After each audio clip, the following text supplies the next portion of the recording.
Well, actually, I think one of its major concern is that if ranching is the way to go, which actually is the way to go, the resources aren't available to kickstart the process. Who says? Because according to him, who says so? Let me quickly align. According to him, the legislation that is being passed right now by the state governors. Esther, please don't even bring that argument. Who says? Look, there's money in this country.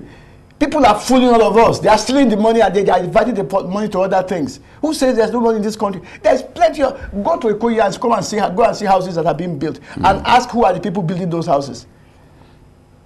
All right. How did the governor of Kano set up his own grazing area? I went there, and the Fulani headers just said, "We are going nowhere. This is where we are staying. We will no longer go continue around." With this discussion, but we have a call. Charles, please go ahead with your contribution. Hello, Charles. Can you hear me? If you are online, please go ahead with your contribution. Yeah. Good evening, everybody in the studio there. Good evening. Yes. I will appreciate if the journalists at times I wonder when they are interviewing some of these people from the northern elite. Can somebody ask the Governor El-Rufai whether he can allow his side or even for his family to carry cattle and roam about everywhere? It's a good question. Can any of them also allow somebody, after spending your money planting your crops, somebody comes into your farm and mess up the whole thing in your farm? The person like it. It's not unfortunate that somebody like him also wants to the southern part of Nigeria to have the same security challenges that they're having in the north. Or the governors are the chief security officer of their states, and when they do anything that will help protect the rights and property of the citizens, people that voted for them, it should be encouraged. Point taken there, Charles. Thank you very much. We appreciate your insights. Babajide, you're about to give us your analysis on this issue. Yeah, I know. You know, I said, how did the governor of Kano set up a grazing area in Dansoshia and Kano? I was there.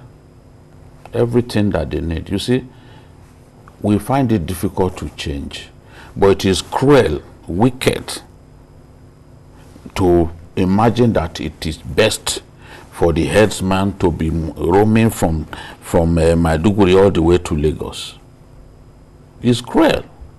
Kano State set this thing up. The governor of Kano was even the first to say it should be banned.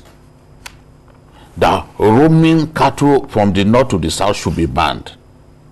And then they set up a grazing area. All that they need, he has provided. Even school, I saw them, they were building school for the children of the headsmen. They have a police post where they can be protected. That means even issues like cattle rustling will not happen. Then an artificial insemination facility was also set up to help them improve the production. And then they can also, their women don't have to go into the town seeking for who will buy their milk. Within the ranching area, within the ranch, you will also have a milk market. Veterinary doctors will come from time to time. And that project has been supported by even donor agencies. You can attract donations even for such projects. The UN and some of its agencies will be interested because they also want peace. They want peace. So this is the thing. All right, now we're also still on this issue of insecurity. Let's also not forget that Kano State Governor Bello Masari says the bandits in the northwest outnumber security personnel in the zone. Katsina Governor, Abina Masari, says bandits in the northwest outnumber security personnel in the zone. So, Lekon, what do you make of the statements credited to the Katsina State Governor, knowing fully well the level of insecurity bedeviling the northern region at the moment? I recall that around the time General Babangida marked his 80th birthday, somebody suggested that, one of the interviewers suggested that it appears the security agencies in Nigeria are overwhelmed. And then he says, well, he wouldn't use that voice. He would say they are overstretched. Overstretched, overwhelmed, well, it's just semantics. I was in the police station on Monday and yesterday. The female police officer who was attending to me, I saw she was swamped. There's so much that she was doing. I had so much pity for her that, how did they pile so much work on you alone in this place? The first day, on Monday when I got to her desk, I think I priced for about 15 people standing. She was doing jobs that even social workers ought to be doing. So I could see, and she was telling me that they are even underfunded. The paper, even her own seat, the chair she's sitting on, she probably bought it herself. All kind of things shows you that they are swamped. And then when people talk about, let's have state police, do you understand? Hey, see, okay, look at Lagos State. You have LASMA. It's a form of policing of traffic. You can almost count the number of police officers controlling traffic in Lagos now, because LASMA has taken that job off their hands, so they can concentrate on other things. So if some of us are arguing for state police, you say, well, state police, this is your schedule. There are state offenses, there are local government offenses, there are federal offenses. So this, I just told you that this woman yesterday and on Monday, she was even handling social security job, social workers' job. That should have been sent, that kind of job should have been sent to the social worker. But she's dealing with it as a police officer. She's swamped. Not overwhelmed now. Yeah, well, because in respect to General Babangida, so that we don't. No, we just don't have enough policemen. We don't have enough policemen. For years, we are not recruiting. So it's obvious that we don't have enough. For years, we are not recruiting, and every year, policemen die, policemen retire, policemen get dismissed. So you have to constantly recruit. Remember about 2 or 3 years ago, to hire 10,000 people became an issue. Just 10,000 police officers, it became an issue. Between the Police Service Commission and the ID, they were police. taking the thing between themselves. All right, but Babajide, how would you assess the fight against the banditry in the north, even as we understand that some states have shut down the telecommunications, to ensure that there is some level of peace and security, and it has been proved, according to them, that it is yielding positive results.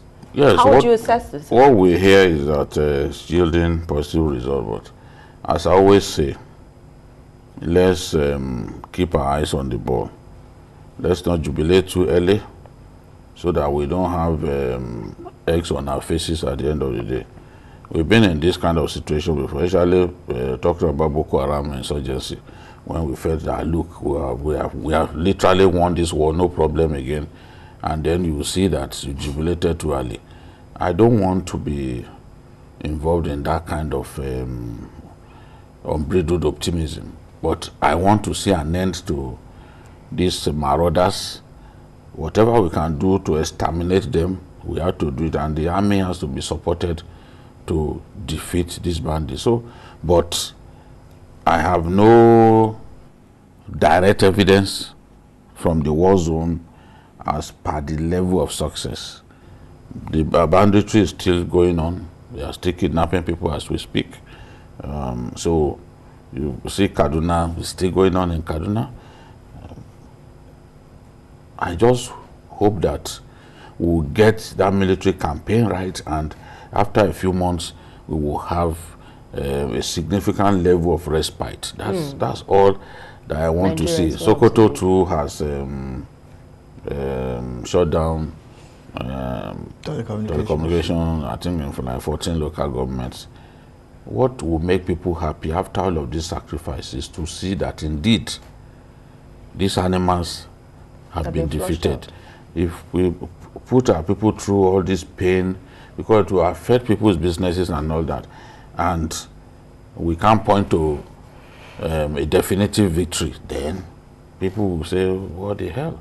We are dealing with very determined people too, so we have to be focused, we have to be determined and tell them that, look, You can't defeat the Nigerian state. Whatever it costs, we are going to defeat you. That's how I want the military to be prepared. All right. We have another caller from Kaduna. Hassan, please go ahead with your contribution. Thank you so much for having me, Madam. Mr. Lekhan and Babajide, good evening. Good evening. My contribution, sorry, I'm taking you a bit back. My contribution is on the Akeredolu versus El-Rufai issue. I want to look at the political angle, Babajide. You see, God is not, is always awake and he sees things that are happening. This same El-Rufai and a few people with Fahimi and other governors install the governor of Ondo State, Akeredolu, as against Asiwaju's choice. Today he has become a problem to them. What is the problem? He is outrightly saying what should be done, and they are not happy about it, and they are coming out to fight each other. He was brought in as against Asiwaju's choice, and nobody said anything at that time. The same people are now struggling to argue with Akeredolu. The only place I see that Akeredolu is missing it is as a son. He shouldn't have said power must shift to the south, because it's going to cause problem on the choice of a person we have from the south coming to the president. He should not say must, because it's not in our constitution, and as a son, he should know better that threats cannot make the north vote for a southerner. Hassan, thank you very much for your contribution. We appreciate your insights on the program. Well, let's go on a very quick break. We'll be back with more on Journalist Hangout after this. Stay with us.